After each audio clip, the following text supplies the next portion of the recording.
안녕하세요. 저희 MYG 유튜브 채널을 시청해주셔서 다시 감사드립니다. 오늘 주제는 파산. 호주에 있는 여러 가지 파산 종류가 있는데 이것에 대해서 많이 모르시는 분들이 많이 있습니다. 그거를 해결하기 위해서 저희들은 오늘 파산 관련해서 주제를 잡고 오늘 설명드릴 겁니다. 오늘 저희를 도와주실 최고의 전문가들이 있는데요. 저번 주에 만나신 한정웅 회계사님, 예, 안녕하세요. 그 다음에 매튜 매니저님이라고 해서 SV 파트너에 계신 분이고요. Hi everyone, Matt Hudson here from SV Partners. I'm a Senior Manager, Insolvency and Forensic Accountant. 그 다음에 빈센트, 아주 유명성이 있는 회계 펌에 있는 디렉터이시고 그 다음에 애드미니스트레이터 역할을 하시는 루이사 회계사님입니다. 안녕하세요. 파산에 대해서 어떻게 많은 정보를 알고 계시나요? 회계사님 보셨을 때는 한인 사회에서 파산 관련해서 많이 알고 계신 것 같습니까? 한인 사회뿐만 아니라 실제 아시안 비즈니스 커뮤니티에서 파산에 대해서는 굉장히 좀 잘못된 정보들이 많이 있는 것 같습니다. 특히 파산 절차가 택할 수 있는 옵션이 여러 가지가 있는데 많은 분들이 한 가지 옵션밖에 없는 걸로 알고 가장 최악의 옵션, 개인 파산, 뱅크럽시로 가시고 있는데요. 참 안타까운 일들이 많이 있는 것 같습니다. 네, 저도 경험했을 바에는 진짜 많은 안타까운 선택을 많이 하시는데 그거에 관련해서 저희들 조금 설명하겠습니다. 제일 첫 번째 아셔야 할 거는 statutory demand라고 해서 법정 요구 절차가 있습니다. 매튜 매니저님께서 statutory demand 관련해서 조금 설명을 하실 수 있을까요? 무엇인가요? So a stat demand is a particular notice or form that someone that you owe money to, i.e. your company owes money to, that can force you into what is called a court liquidation, or in other words, a compulsory liquidation ordered by the court. Now, that form must be it must meet very strict and specific requirements that I would recommend if you do see something that says statutory demand on the document, and normally statutory demand is in quite a big font, it should be quite clear, that when you see a document that says that you talk to your trusted advisor, someone like MYG Legal, that you reach out to them, even if it's just a demand letter, just to see to see what that could be and how that might impact upon you. Now, when that form meets the certain requirements, you have typically 21 days to respond to, i.e. to apply to court or to pay the debt. But due to the COVID restrictions, the government in March gave, I guess, everyone a moratorium for 6 months. That moratorium means that not until September can any company be forcibly wound up through this compulsory court liquidation process. So once September passes, probably very late September, courts will start being able to wind companies up once they've met certain thresholds and certain requirements. And unfortunately, we are getting quite close to that now. There's, I think, 7 weeks left. It is very, very important that you reach out to your trusted advisor, MYG Legal, talk to them. They'll be able to help you out. 그렇게 보면 회계사님 임대 비용이나 서플라이한테 비용 안 내시는 분들 여러분이 계시는데 그분들이 지금 그 위험적인 상황이 있을 수도 있다는 거네요. 예, 맞습니다. 지금 특히 이 코로나 이 상황 속에서 정말 어떻게 보면은 잘 극복해 가시는 분들도 계시지만은 또 사실상 이 코로나가 끝나면 바로 채권자로부터 법적 여러 가지 이제 요구 서류들을 받을 수가 있으시기 때문에 정말로 이제 9월달이 지나고 나면은 또 한 번에 정말로 힘든 상황들을 맞이하시는 사장님들이 많이 계실 거로 좀 걱정이 되고 있습니다. 네, statutory demand 법정 요구를 먼저 받으실 때는요 거의 예고가 이제 보내지는데 그게 letter of demand라고 합니다.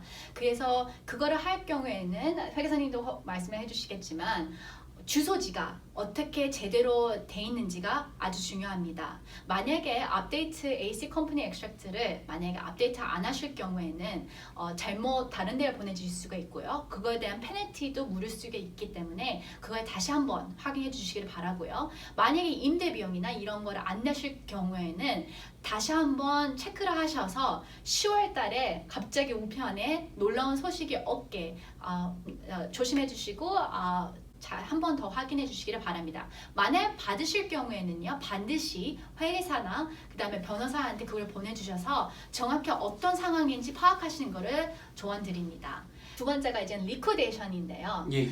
리퀴데이션도 호주에 여러 가지 방법이 있어요. 예. 이거 관련해서 루이사 회계사님께서 좀 설명해 주시기를 부탁드립니다. Liquidation is a legal process that happens usually when a company can't pay all of its debts anymore and it needs to close down. There are 3 different types of liquidations in Australia. So there is what's called the Creditors Voluntary Liquidation.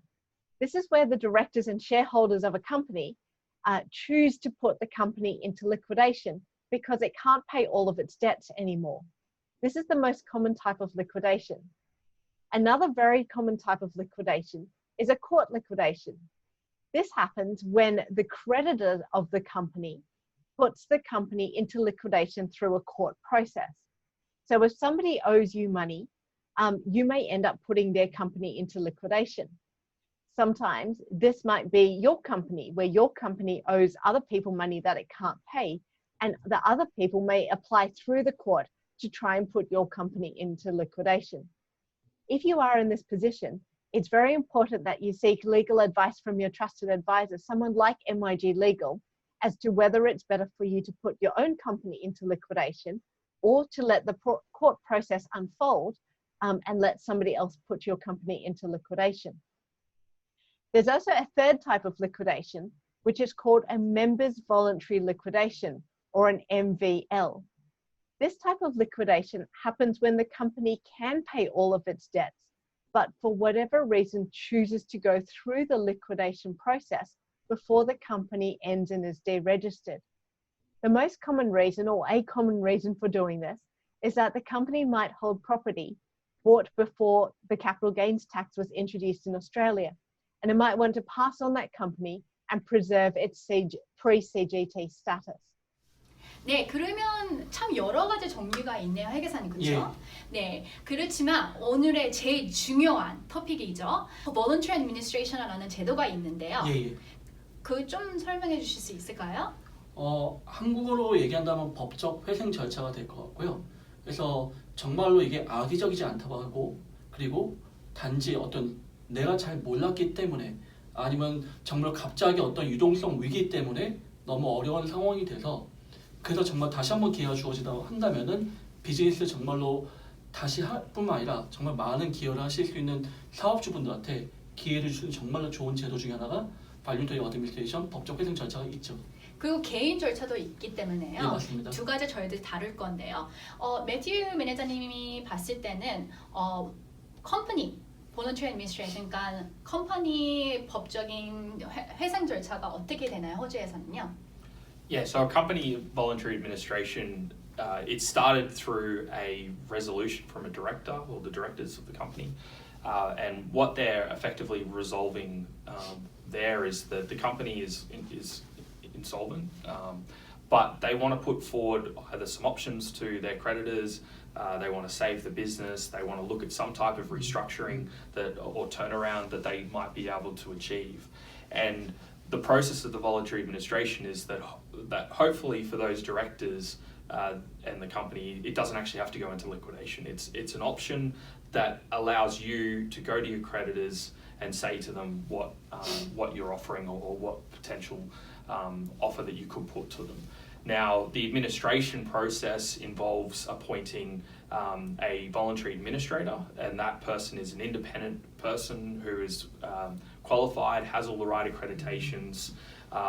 My firm, SV Partners, has about 15 of them, and we are able to run those administrations in the eyes of the law, and what happens is for the first month or two, using approximate numbers. The administrator takes control of your business, the company, and potentially, depending on what is involved, potentially means that the business can continue to trade through the administrator. Not always. Sometimes the administrator can grant the director to continue running the business. And so through that administration, what happens is that the administrator deals with all the creditors, deals with all the employees, deals with all the different government departments, and we carry out a number of investigations, and those investigations is looking at has there been anything in the past that might get unwound in the liquidation or that might be looked at as in bad terms. So that might be that you've paid a related party or someone close to you money that they shouldn't have received. It just very much depends on the scenario, the situation, and you know, that's why it's very important that you have good trusted advisors around you that can help you make those decisions and work out what's the best options. 아, 그렇군요. 그러면 개인 회생 절차는 어떻게 되나요, 루이사 회계사님? So there's also a version of this that exists for individuals who are not companies. This is called a personal insolvency agreement or a Part 10.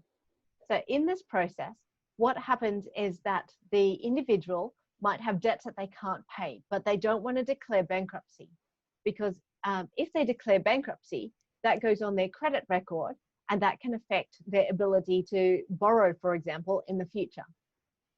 So what happens through a personal insolvency agreement or Part 10 process is that the person might have a friend or family member willing to offer some amount of money to the person's creditors so that the person doesn't have to go bankrupt. So in this sort of situation, the friend or family member doesn't have to offer to pay the debts in full. They just need to offer to pay some amount that they think the creditors will accept, because the creditors will vote on it to see if they find that offer amount acceptable or not. If the offer amount is acceptable, then the person doesn't have to go into bankruptcy, and that amount, even if it's not the full debt for the creditor, will settle their claim as full and final settlement. This means that the person can never be chased for payment of that debt ever again. So what happens is the person's friend or family member will put forward the offer. It's the job of the trustee, so someone like myself, to have a look through and see if this person was to declare bankruptcy, what would their outcome be? Would there be any money for their creditors? Would there not? What's happened to this person's financial situation up until this point, and what would their bankruptcy look like? And then we look at the offer from the friend and or the family member and say to the creditors, as an independent person, we think that it's best if you, the creditors, either accept the offer for the friend or family member, if it's a good offer, or that they don't, if perhaps the outcome from a bankruptcy will be better.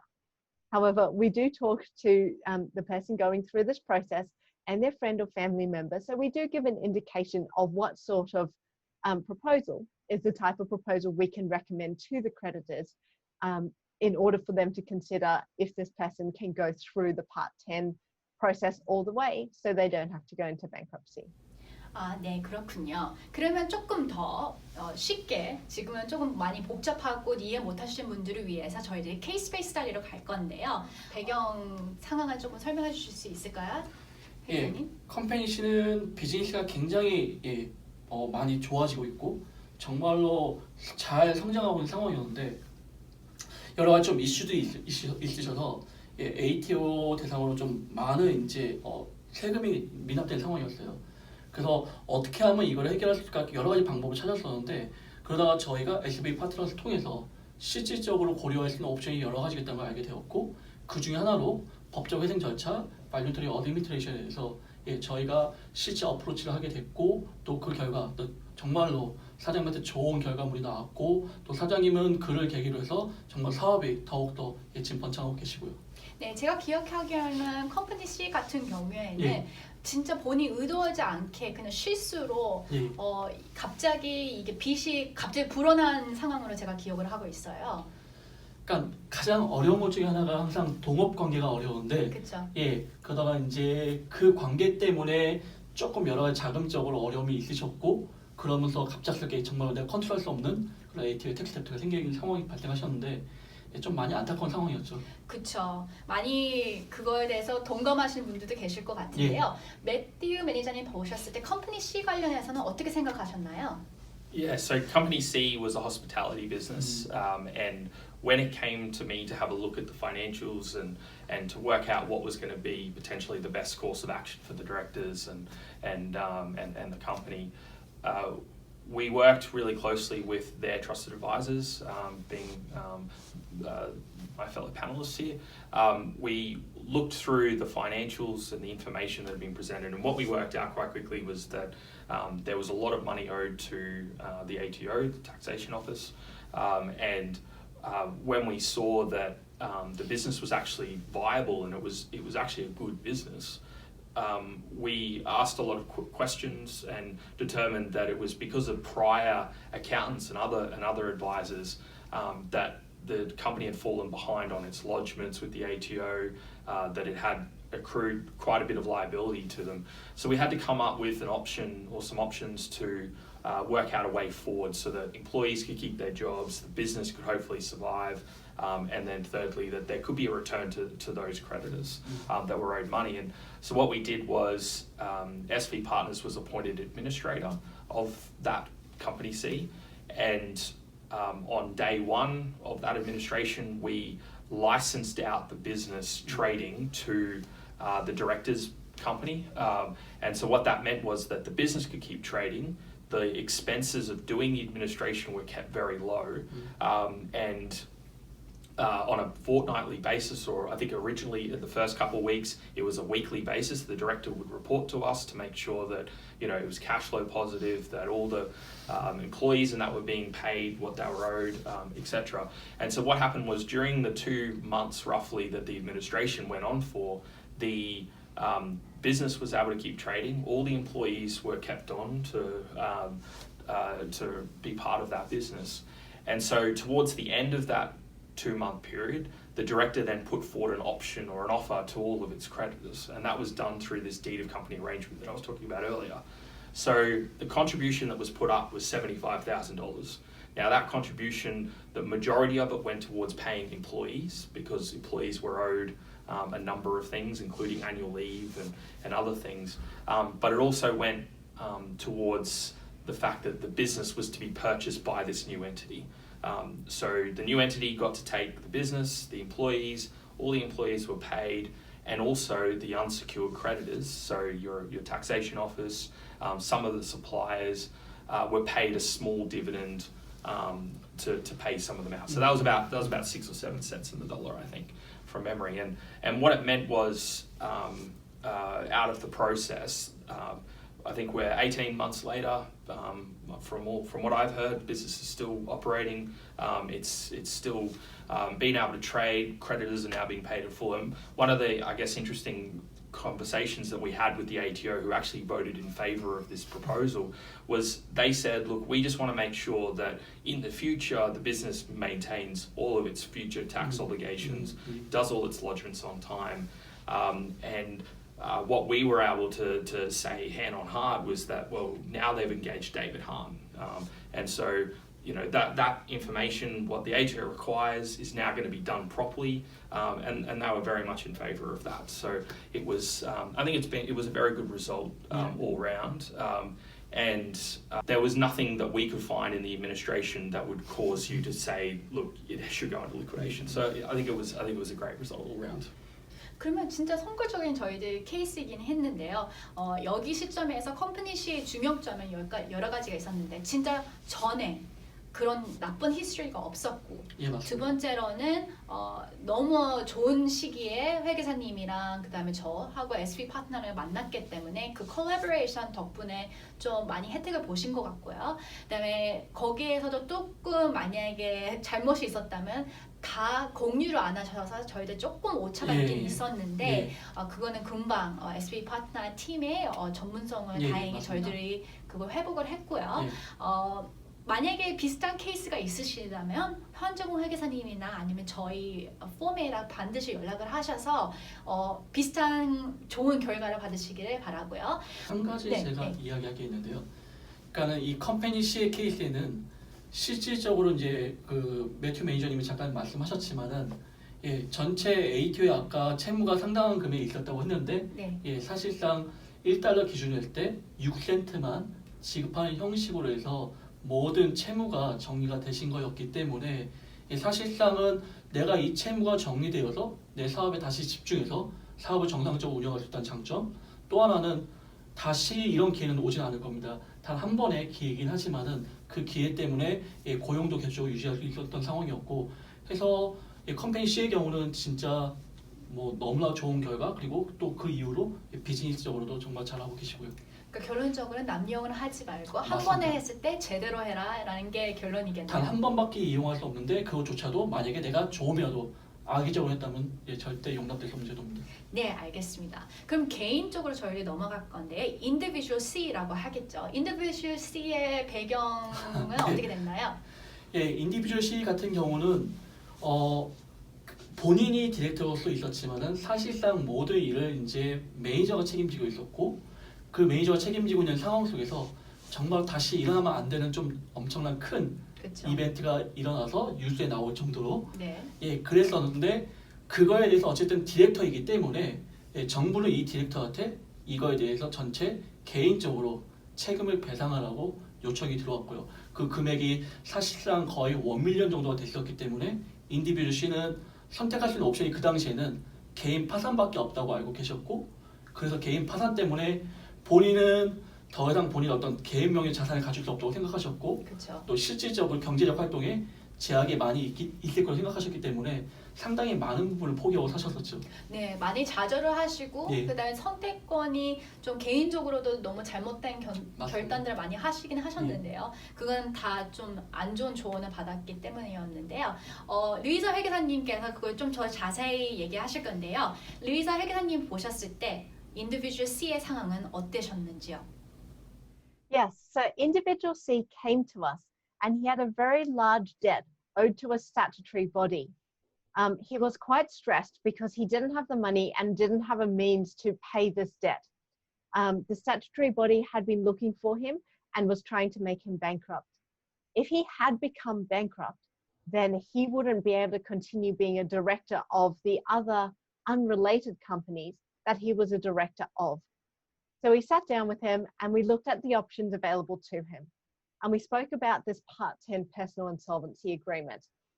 He also mentioned that he had a friend that was willing to contribute some money to try and help him get out of the situation. But the friend didn't have enough money to pay the statutory debt in full for him. So what we did was we looked at individual C's financial situation. And we said, in the event that the statutory creditor makes individual C bankrupt, this is how much we think they'll get in the bankruptcy. However, the friend was willing to contribute funds more than what that creditor would have gotten in individual C's bankruptcy. So we put together a plan and a report to these creditors, and so that if you proceed to make individual C bankrupt, this is how much money we think you'll get. And if you accept the payment from the friend, this is how much we think you'll get. So in this particular case, the friend put forward a lump sum amount paid right away, and then installment payments over the following 6 months. In this case, the funds contributed were significantly less than the debt owed to the creditor, about 1/10 of the original debt in this particular case. And the amount that the creditor would have received if individual C had been made bankrupt was even less than this. So we recommended in this case that the creditors accept the proposal from the friend. And in this case, they did, which means that the debt was able to be cleared, so full and final settlement of the debt. This creditor can never ask individual C for payment or chase him for payment again, ever in the future. So the debt was sorted. Individual C did not have to go bankrupt. He could continue being a director of the company and conducting the business activities that he was conducting. and the situation was sorted legally and ethically. I do encourage you, if you're thinking about this process, full and frank disclosure helps the process go as smoothly as possible. And it also means then it becomes less stressful for you as you go through the process. So it was a good outcome all around for individual C and the creditor in this process. 네, 그러면 진짜 인디비주얼 C 같은 경우엔 너무 좋은 결과를 받으신 것 같은데요. 계속 매튜 매니저님이나 루이사 회계사님이 말씀하신 게 중요성이 계속 두 개가 나와요. Frank disclosure, 진짜 정직하게 모든 걸 얘기를 해라. 그 다음에 두 번째는 도큐멘테이션이 잘 돼 있으면 좋다는 건데요. 인디비주얼 C 같은 경우에는 개인 조사관이 나와서 이분을 따라다니기까지 했기 때문에요. 진짜 얼마큼 정직을 하셨는지 저희가 중요성을 얼마큼을 강요할 수가 없어요. 그래서 황 회계사님이나 만약에 administrator 분들한테 직접 얘기를 못 하실 경우에는 회계사나 아니면 변호사한테 솔직히 반드시 모든 면을 말씀해 주시는 게 제일 중요합니다. SP 파산 경우에는 진짜 합리적인 절차들을 많이 하시는 것 같고 경험상으로는요. 그 다음에 루이사 회계사님 같은 경우에는 특별히 개인이나 이런 거 상황들을 많이 이해해 주셔서 많이 그런 거 도와주시는 걸 저도 경험을 했기 때문에 그걸 참고하시기를 바랍니다. 그러면 그 다음 제일 문제가 다 좋다. 이걸 하고 싶은데 그러면 금액이, 코스트가 어떻게 되냐라고 하는 많은 질문을 저희들이 받는데요. 매튜 매니저님 보시기에는 코스트가 어느 정도가 있어야지 SP 파트너에서 진행할 수가 있을까요? Yeah, so I guess talking about costs now can be quite difficult because it very much depends on you know the industry, the amount of information, what's gone on in the past, and what result you're wanting hopefully to achieve. Now, typically for an administration, I would have thought starting at say $30,000 is probably realistic, to be honest, on what it might cost, at least on a basic or general administration. And a lot of the reason, I guess, for that is because there are 2 reports that have to be sent out to creditors. There are also 2 meetings of creditors. So it tends to be a lot more hands-on, a lot more information that needs to be released. And you need to compare the scenario from an administration with the liquidation. So there tends to be a lot more involved. Whereas for a liquidation, you know, there doesn't have to be a creditors meeting. There is 2 reports, but they typically, the first report, for instance, is very basic. For that, a liquidation, you could probably typically for a basic one would be in the range of 10 to 15,000. 그렇군요. 그러면 루이사 회계사님은 빈센트 같은 경우에 명성 있는 회계 펌인데요. 빈센트 같은 경우에는 liquidation이나 voluntary administration 가격이 어느 정도를 예상을 할 수 있을까요? Sure. So for our approach, we'll generally quote costs direct for each person's individual situation.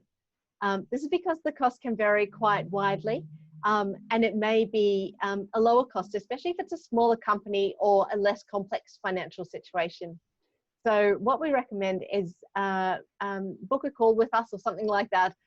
The call's at no cost, and we go through your particular individual circumstance. 네, 그렇게 되면 이제 금액이 25,000에서 30,000이 없다, 10,000불이 없다는 분이 계실 수도 있는데요. SP 파트너도 있고 당연히 비즈니스도 있겠지만 다른 기관들도 있어요. 그래서 그거를 돈을 없으셔도 만약 재산들이 tangible assets라고 하는 게 있는데요. 그게 있으실 경우에는 금액을 선불하기 안 해도 이걸 진행할 수 있는 절차도 있으니까요. 그거 관련해서 더 알고 싶으시다면 한정호 회계사님이나 아니면 저희 로펌에 저희 웹사이트 통해서 예약을 하시면 저희들이 15분 동안 무료 상담을 해드리니까요. 문의해 주시기를 바랍니다. 비즈니스를 하다 보면은 비즈니스 라이프 사이클이라는 게 있어요. 그렇죠. 처음에는 비즈니스 시작한 스타트에서 이제 그로스업하고 그로스업한 다음에 이제 어느 정도 성숙 단계 되면 머추리티하고 그 다음에 이제 많이 고민하셔야 되는 게 내가 이 단계에서 어떻게 엑시트 하실 건지, 어떻게 내가 이제 이 비즈니스 나와야 될지 고민하는데 그 중에 하나가 이제 여기에 인설번시 영역이 들어갈 수가 있어요. 사실상은 그 중에 하나는 이제 청산이 들어가기 때문에. 근데 너무나 많은 정보를 모르고 계실 게 가장 안타깝고요. 근데 지금 말씀하신 것처럼 SB 파트너스, 빈센트 정말로 믿을 수 있는 분들의 어드바이스를 갖고 정말 내가 택할 수 있는 옵션이 여러 개가 있고 그 옵션 자체가 처음부터 나한테 부담을 주는 거나 아니면 나를 상당히 힘들게 하는 옵션이 아니라 본인들이 어떻게 보면 더 많은 선택의 기회를 가질 수 있고, 단 중요한 것은 절대적으로 악의적으로 하면 안 되고, 악용하는 경우에는 법적 책임이 분명히 따른 부분이 있기 때문에 그 부분만 조심하신다고 한다면은 상당히 도움을 받을 수 있는 어드바이저가 있고, 또 그 네트워크를 지금 MYG가 갖고 있기 때문에 도움이 될 것 같습니다. 그리고 계속 저희도 유튜브 채널에 구독을 하시고 시청을 하셔서 좋은 정보들을 받기를 바랍니다. 감사합니다. 감사합니다.